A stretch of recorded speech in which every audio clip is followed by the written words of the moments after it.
क्या बीजेपी के घर में तूफान आ गया है? नितिन गडकरी का यह बयान देखा आपने? भारतीय जनता पार्टी के अंदर ही कुछ ना कुछ क्या वाकई में चल रहा है। यकीन नहीं होता गडकरी साहब का, नितिन गडकरी का यह बयान देखिए जी। नितिन गडकरी क्या नया बयान सियासी तूफान ला रहा है? बयान में क्या लिखा है इस बयान को देखिएगा, फिर इसके पीछे का मतलब क्या है वो आपको समझाएंगे। लेकिन चर्चा सिर्फ इस बयान तक नहीं है, एक के बाद एक बयान नितिन गडकरी ने जो हाल ही में दिए हैं वो भी देखना बहुत जरूरी है। गरीब बढ़ते, वो कौन है जो मोदी के बाद उत्तराधिकारी होगा पीएम की कुर्सी का?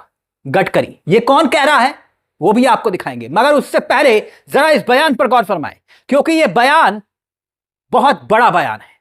गडकरी कह रहे हैं कि समाज में कुछ ऐसे लोग भी होने चाहिए जो सरकार के खिलाफ केस दाखिल कर सके। कौन कह रहा है? नितिन गडकरी, कि सरकार के खिलाफ केस दाखिल कर सके ऐसे लोग होने चाहिए। अगर सिस्टम में अनुशासन चाहिए तो सरकार के खिलाफ अदालत का सहारा लेना जरूरी है। तो क्या यह लगता है आपको साधारण बयान है? धीरे धीरे मतलब गडकरी साहब सरकार का हिस्सा है और वो ये कह रहे हैं कि सिस्टम में ऐसे लोगों का होना जरूरी है जो सरकारों के खिलाफ केस दर्ज करवा सके, क्योंकि अगर सरकारों के खिलाफ केस दर्ज होते हैं तो सरकारों में अनुशासन बना रहता है। अनुशासन बना रहता है मतलब मोदी कैबिनेट के ही मंत्री, बीजेपी के सबसे बड़े चेहरों में से एक खुद नितिन गडकरी ये कह रहे हैं ऐसे लोगों की सिस्टम में बहुत जरूरत है।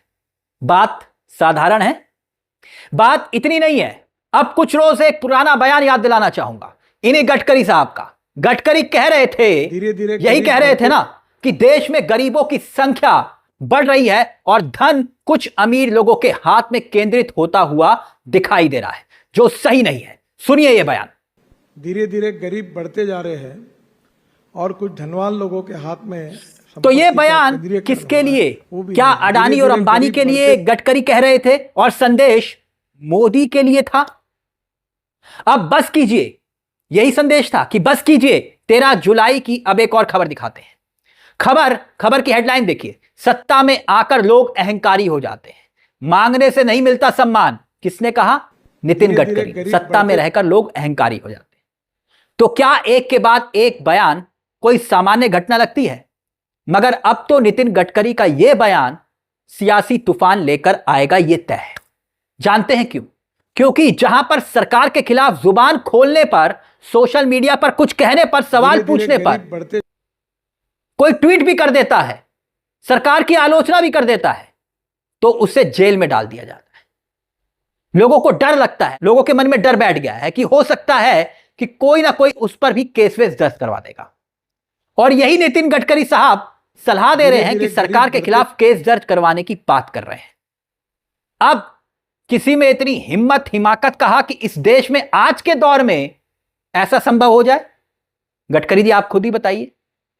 मगर इस बयान की टाइमिंग देखिए, नितिन गडकरी के इस बयान की टाइमिंग, यह उस वक्त बयान आया है जब आरएसएस प्रमुख मोहन भागवत ने एक कार्यक्रम में यह बात बोल दी कि 75 साल की उम्र के बाद बधाई नहीं विदाई लीजिए। किसको कहा?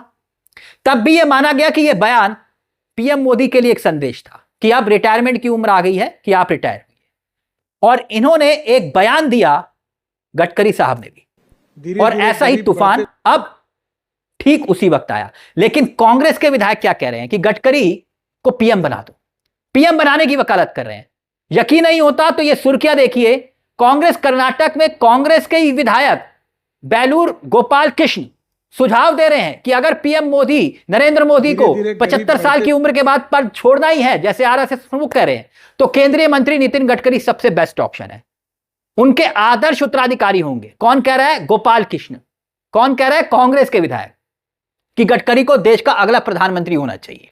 बताइए, यानी पीएम मोदी का उत्तराधिकारी कौन हो, इसको लेकर सवाल मोहन भागवत के बयान के बाद गूंज रहा था। और अब कांग्रेस के नेता कटाक्ष कर रहे हैं या फिर सीरियस हैं, यह हम नहीं जानते, लेकिन कांग्रेस के नेता कह रहे हैं बहुत जबरदस्त व्यक्तित्व है, गडकरी जी को ही पीएम बना दो। हां, यह सच है कि विपक्ष के नेता भी गडकरी का सम्मान करते हैं, तभी तो अति उत्साह में आकर कह रहे हैं कि अगर मोदी जी रिटायर हो रहे हैं, होना चाहिए सितंबर में, क्योंकि सितंबर में मोदी का पीएम मोदी का बर्थडे है और इस दिन बेरोजगारी दिवस भी कई लोग मनाते हैं, क्योंकि कहते हैं कि भाई इस दिन बेरोजगारी दिवस मनाए। 75 साल के हो रहे हैं। तो गडकरी साहब एकदम एकदम बढ़िया कैंडिडेट हैं। कौन कह रहा है? कांग्रेस के ही विधायक कह रहे हैं। मतलब कांग्रेस के ही नेता गडकरी साहब की मौज ले रहे हैं। और गडकरी साहब किसकी मौज ले रहे हैं? किसकी मौज ले रहे हैं? अपनी ही सरकार की मौज ले रहे हैं, मोदी सरकार। ये कहते हुए कि सरकार के खिलाफ केस दर्ज करवाने वालों की धीरे धीरे केस दर्ज करवाओ। मतलब बहुत जरूरत है उन लोगों की देश को, क्योंकि ऐसे लोग सरकारों में अनुशासन रखते हैं, ऐसे लोग होने चाहिए। बात तो ठीक है, मगर गडकरी जी एक बात, जो ऐसी हिम्मत करता है, और ऐसी हिम्मत करने वाले कई थे और कईयों को जेल में डाल दिया गया, उन्हें आज तक जमानत नहीं मिली, आप जानते हैं। वैसे गडकरी जी सिस्टम तो आप ही हैं, आप ही सरकार है। तो ये बात जो आप मीडिया के सामने बार बार बोल रहे हैं, तो एक बार मोदी जी के सामने बैठकर भी बोल दीजिए। जो लोग आपकी सरकार के खिलाफ आवाज बुलंद करते हैं, यानी मोदी सरकार के खिलाफ कुछ भी बोलते हैं या सवाल भी पूछते हैं, तो उन्हें एंटी नेशनल कह दिया जाता है, राष्ट्र विरोधी, देशद्रोही। उनके ऊपर तमाम तरह के मुकदमे दर्ज हो जाते हैं, कैसे भी करके उनके ऊपर कानून का शिकंजा कस दिया जाता है। उनको प्रताड़ित करना बंद कीजिए, ये आपको मोदी जी को कहना पड़ेगा, क्योंकि यह जरूरी है।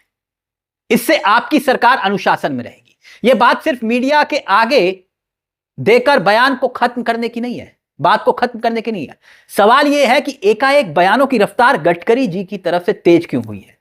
पर्दे के पीछे चल क्या रहा है? कहीं आरएसएस की तरफ से, संघ प्रमुख की तरफ से कोई इशारा तो नहीं है?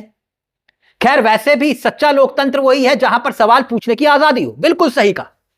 नागपुर के एक कार्यक्रम में केंद्रीय मंत्री नितिन गडकरी का यह जो बयान है, चौंकाने के साथ साथ सोचने पर भी मजबूर करता है। जानते हैं क्यों? क्योंकि गडकरी ये कह रहे हैं कि समाज में ऐसे लोगों की जरूरत है जो सरकार के खिलाफ याचिका कोर्ट में दायर कर सके, सवाल पूछ सके, सरकार को अनुशासन में ला सके। गडकरी जी जो कह रहे हैं उसके कई मायने हैं। कई बार अदालत के आदेश ऐसे काम करवा देते हैं जो सरकार चाहकर भी नहीं कर पाती है, और इस सरकार में हुआ। गरीब बढ़ते, कई बार सरकारों ने यू टर्न लिया, मोदी सरकार ने लिया। लोकतंत्र में न्यायपालिका और जागरूक नागरिक कितने जरूरी हैं, इस बात का यह प्रमाण है। यह एक सच्चाई है जिसे अक्सर नजरअंदाज कर दिया जाता है। यह बयान बीजेपी के भी उन नेताओं के लिए सीख है, सबक है, जवाब है, जो हर सवाल को, हर मोदी सरकार के सवाल को देशद्रोही मान लेते हैं पूछने पर। यह संदेश है सक्रिय नागरिक को, एक मजबूत देश की नींव होती है, जिनके भीतर सवाल करने की हिम्मत, हिमाकत होनी चाहिए। वही समाज में बदलाव की शुरुआत भी करते हैं। बस इतना ही कहेंगे। गडकरी जी का यह बयान सड़क के बीच में बिछे हुए गिट्टी की तरह है, बिखरा हुआ। उससे रास्ता भी बन सकता है और कोई ठोकर खाकर गिर भी सकता है कोई। Do you get my point? आप समझ रहे हैं ना? तो गडकरी साहब के इस बयान को लेकर आपकी क्या राय है? क्या यह आपको साधारण लगता है? भारतीय जनता पार्टी के अंदर क्या कुछ चल रहा है और गडकरी साहब का यह बयान क्या उसी और तस्दीक कर रहा है? यह बयान किस संदर्भ में दिया गया? आप अपनी राय हमें कमेंट बॉक्स में जरूर दीजिएगा। मुझे तिलक चावला को दीजिए इजाजत। चलते चलते एक दरख्वास्त, बेल आइकॉन जरूर दबा दीजिएगा। नमस्कार, जय हिंद, जय भारत।